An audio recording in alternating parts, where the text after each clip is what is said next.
right, Arkansas' Sam Pittman will be next. The Hogs will host Missouri State on Saturday at 6 o'clock Central on ESPN Plus and SEC Plus. To ask a question for Coach Pittman, please press 10 on your telephone's keypad now. And, Coach, while we wait on any questions, if you could please take a minute to comment on your team as they enter Saturday's game versus Missouri State. Well, we're very excited to play Missouri State. Be a homecoming for Coach Petrino. He certainly had us on the map in 10 and 11 with 11 and 10 wins and the Cotton Bowl and certainly the Sugar Bowl.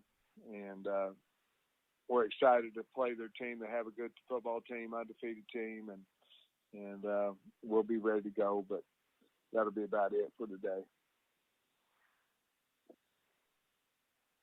Questions, plus press 10. We'll begin with John Bryce of Football Scoop.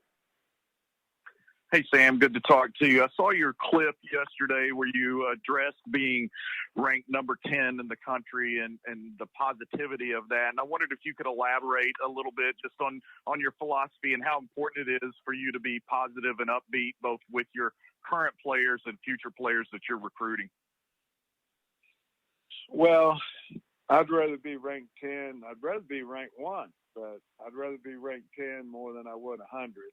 And, you know, we're proud of where we are today. That doesn't mean anything about Saturday's game, but we are using it in recruiting, and we're proud of it. Certainly, as long as we continue to do the things that got us to this point, we should play well on Saturdays, and we've talked to our kids about that and addressed it. But I believe if you get that high in recruiting, you ought to use it for recruiting, and so that's what we did.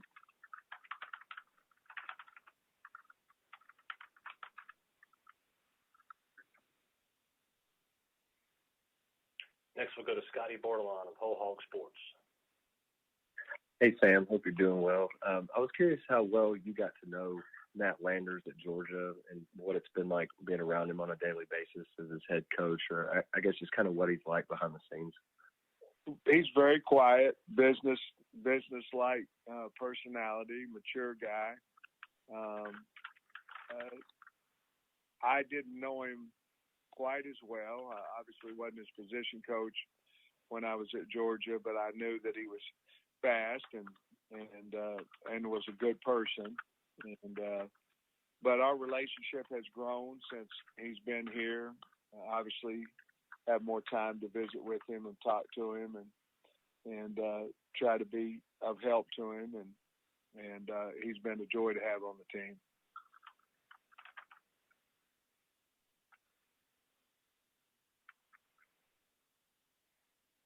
Next, we'll go to Tom Murphy, the Arkansas Democrat-Gazette. Hey, Sam, I wonder what the scouting report is on Jason Shelley, their quarterback, and then maybe more broadly, you know, what they want to do offensively. Shelley's a good player, can run and pass. Very good player. He's got some good talent around him, you know. Their philosophy, it seemed to me like they want to run the ball. They run the stretch play extremely well. Run inside zone as well, run some counter action. But they're going to stretch the field vertically and, you know, get in 10 personnel, empty personnel, 12 personnel. We have to be ready for all the different personnel groupings and understand what they like to do out of them. But he runs the show. Again, very good athlete, can run and has a really good arm. We have to keep him locked up in that pocket. We've got to get to him because if we don't, he's very accurate with the ball and has some really good wideouts.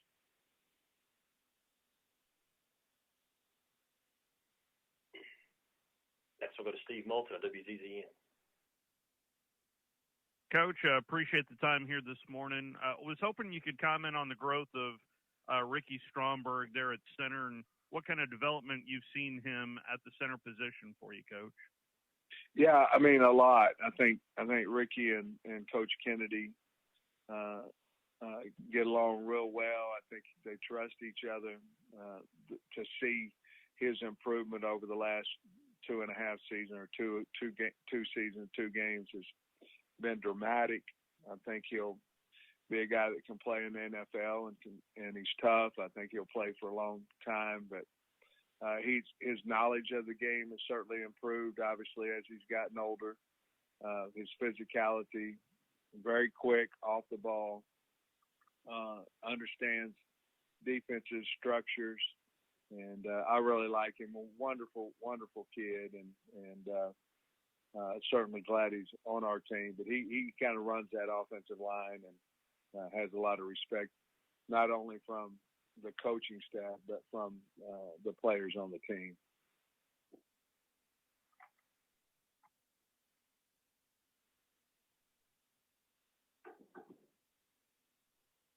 Next, we'll go to Bob Holt, the Arkansas Democrat Gazette. Hey, Sam. How you doing? Hey, Bob. Talk about Shelley. He's one of several players from Missouri State that played at FBS schools. I think I read they have 40-some transfers, not at FBS necessarily, but when you just watch them on film, what do you think of their talent level? They don't seem to be like your run-of-the-mill FBS or FCS team. No, I think they have really good talent. They've got a wideout from Central Michigan who I think is fantastic. The running back from K-State, Wright, is a really good player. They've obviously Coach Petrino knows how to recruit and knows what he had need-wise and has done an exceptional job of roster management and getting guys on his roster that can play. And you look at them from, junior college, from Minnesota to Kansas State to, wherever they may, Utah State or wherever they may be coming from. He's done a great job with improving his talent level at Missouri State. And we know they know the experience of playing, D1 ball, and it'll be a challenge for us.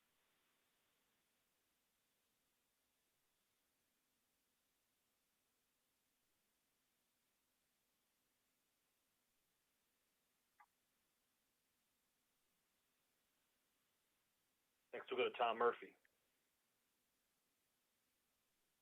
You've mentioned a couple of times how you cross-train DBs, and it kind of dates to the COVID deal.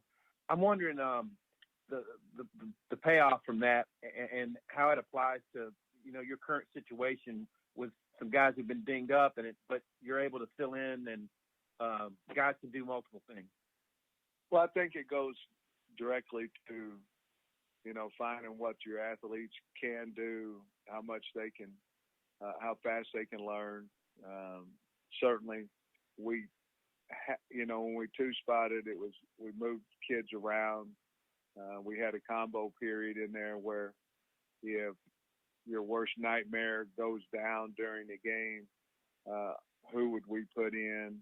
How would we practice? I think it's just as important for the coaches to know who they would put in there as the players knowing and feeling confident that they played next to the guy before a Saturday afternoon. So we're very conscious about that in practice. Again, I think we did learn from COVID. We also learned from COVID that don't panic when you have injuries. There's other kids that's been working very hard that can go in and play. And, just as you can't think of a mistake on the field as, well, our starter wouldn't have done that. Well, he might have too, or our starter wouldn't have missed a tackle, or our starter would have covered him better. He may not have, and you can't get into that negative thinking. It's got to be positive. You got to believe in the guys that are out there. And I think we do a really good job of cross-training. It starts with the ability the kid has and how fast he can pick it up, and the coaching staff. So I think we'll certainly be ready this week as we were last week.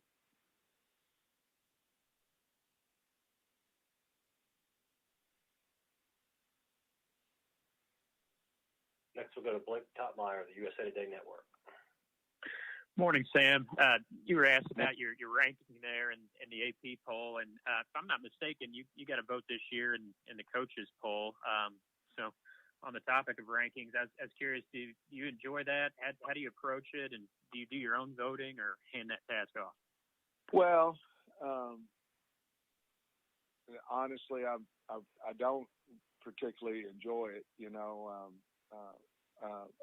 I know that it needs to be done and been asked to do it, and so I certainly know it's a responsibility, and I take it very seriously. But I have someone that helps me with that, and then I look over it and make sure that that's what I want to go. We changed one last week. It was only one that I disagreed with, and then sent it in. But it is an obligation of mine, and I take it very seriously.